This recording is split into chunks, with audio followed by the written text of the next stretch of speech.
Kafir Kristen pemuja Yesus menuduh Nabi Muhammad SAW melakukan penyesatan dan provokasi yang merusak budi pekerti umatnya, dan membuat hubungan antara pengikutnya yang setia dengan umat lainnya menjadi rusak.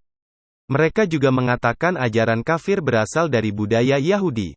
Kata mereka, kafir artinya bukan orang Yahudi dan karena orang Yahudi bersunat sebagai bukti menjadi umat Tuhan Israel, kafir juga berarti orang yang tidak bersunat. Bagi orang Yahudi, orang asing berarti kafir karena orang asing bukan Yahudi dan tidak bersunat. Kafir Kristen pemuja Yesus mengatakan bahwa ajaran kafir berasal dari budaya Yahudi, itu jelas-jelas pembodohan. Kafir itu bukan ajaran. Kafir itu berasal dari bahasa Arab yang artinya yang menutup diri. Orang-orang yang menutup diri tidak mau menerima iman Islam disebut kafir oleh Al-Quran. Kata kafir hanya ada di Bible versi terjemahan saja. Sementara Bible versi bahasa asli tidak dikenal kata kafir. Karena kata kafir dalam bahasa asli Bible tidak ditemukan, maka saya akan menggunakan pengertian kafir sebagaimana dalam Islam. Orang-orang kafir di zaman Musa adalah orang-orang yang tidak beriman kepada Allah Subhanahu wa Ta'ala dan tidak beriman kepada Musa. Kafir Kristen pemuja Yesus mengatakan bahwa Yahweh, Tuhan Israel mengajarkan Yahudi untuk menghormati orang asing. Artinya orang Yahudi diajarkan oleh Tuhan untuk menghormati orang kafir. Mereka mengutip ayat-ayat berikut. Janganlah engkau memeras pekerja harian yang miskin dan menderita, baik ia saudaramu maupun seorang asing yang ada di negerimu, di dalam tempatmu. Ulangan pasal 24 ayat 14. Juga sisa-sisa buah anggurmu janganlah kau petik untuk kedua kalinya dan buah yang berjatuhan di kebun anggurmu janganlah kau pungut, tetapi semuanya itu harus kau tinggalkan bagi orang miskin dan bagi orang asing, akulah Tuhan, Allahmu. Imamat pasal 19 ayat 10. Sebab Tuhan, Allahmu lah Allah segala Allah dan Tuhan segala Tuhan, Allah yang besar, kuat dan dahsyat, yang tidak memandang bulu ataupun menerima suap, yang membela hak anak yatim dan janda dan menunjukkan kasih-Nya kepada orang asing dengan memberikan kepadanya makanan dan pakaian. Sebab itu haruslah kamu menunjukkan kasih-Mu kepada orang asing, sebab kamu pun dahulu adalah orang asing di tanah Mesir. Ulangan pasal 10 ayat 17-19. Kafir Kristen pemuja Yesus mengutip ayat-ayat Bible Perjanjian Lama dan mengatakan bahwa Elohim Israel mengajarkan kepada bangsa Yahudi untuk menghormati bahkan membantu orang asing atau orang kafir yang di antara mereka. Itu firman Elohim Israel sesudah bangsa Yahudi merampas negeri-negeri asing dan menumpas sampai binasa orang-orangnya. Dan penumpasan tersebut atas perintah Elohim Israel. Perhatikan firman Elohim Israel berikut ini.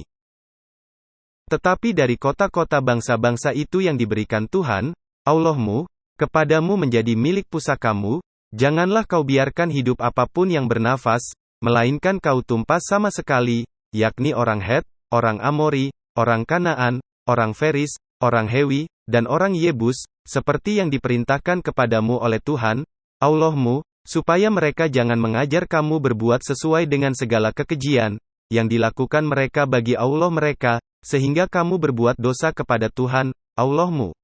Ulangan pasal 20 ayat 16-18.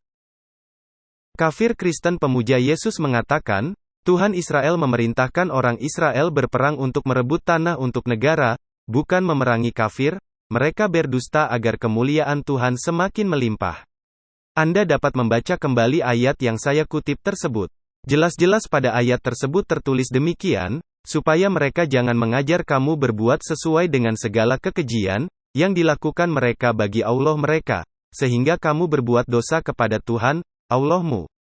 Artinya, perintah perang Elohim Israel bukan hanya untuk merebut tanah, tapi juga karena bangsa-bangsa itu telah kafir dengan berbuat kekejian menyembah sesembahan selain Elohim Israel, yang dikhawatirkan bangsa Israel juga berbuat kekejian juga seperti mereka.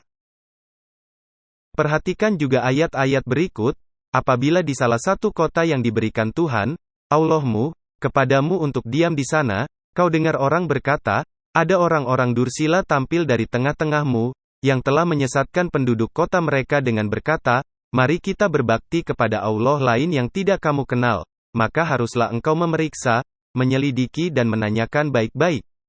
Jikalau ternyata benar dan sudah pasti, bahwa kekejian itu dilakukan di tengah-tengahmu, maka bunuhlah dengan mata pedang penduduk kota itu, dan tumpaslah dengan mata pedang kota itu serta segala isinya dan hewannya. Ulangan pasal 13 ayat 12-15. Ayat di atas adalah perintah Elohim Israel untuk membunuh dan menumpas penduduk kota bila ada orang-orang dursila, orang-orang kafir, yang menyesatkan penduduk kota dengan menyembah sesembahan selain Elohim Israel. Perintah pembunuhan tersebut bukan untuk merampas tanah, karena telah disebutkan kota tersebut sudah dikuasai bangsa Israel. Kafir Kristen pemuja Yesus mengatakan bahwa perintah perang dari Tuhan Israel untuk mendapatkan tanah Kanaan hanya diberikan kepada orang Israel pada zaman itu, tidak berlaku untuk orang di luar orang Israel dan juga tidak berlaku untuk masa sekarang. Mereka berdusta. Jika benar perintah berperang diberikan Elohim Israel hanya untuk merampas tanah Kanaan, mengapa Yosua dan orang-orang Israel masih berperang merampas negeri-negeri kafir dan membunuh raja-rajanya?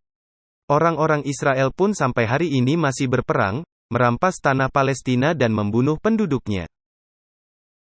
Pada hari itu Yosua merebut Makeda dan kota itu dipukulnya dengan mata pedang, juga rajanya, kota itu dan semua makhluk yang ada di dalamnya ditumpasnya, tidak ada seorang pun yang dibiarkannya lolos, dan Raja Makeda, diperlakukannya seperti telah diperlakukannya Raja Yerikho. Kemudian Yosua dengan seluruh Israel berjalan terus dari Makeda ke Libna, lalu memerangi Libna. Yosua pasal 10 ayat 28-29. Jadi tidak benar Nabi Muhammad SAW memutarbalikkan Taurat, karena baik Al-Quran ataupun Taurat memerintahkan memerangi orang-orang kafir. Tidak benar juga ajaran Islam mengubah budi pekerti orang Indonesia yang baik menjadi orang yang membenci orang lain hanya karena Nabi Muhammad SAW mengajarkan membenci kafir. Buktinya orang-orang kafir di negeri ini dapat beribadah dengan tenang, dapat bekerja menghidupi anak istri tanpa rasa khawatir, bahkan orang-orang kafir di negeri ini bisa mempunyai banyak teman-teman muslim tanpa rasa takut sewaktu-waktu akan dibunuh.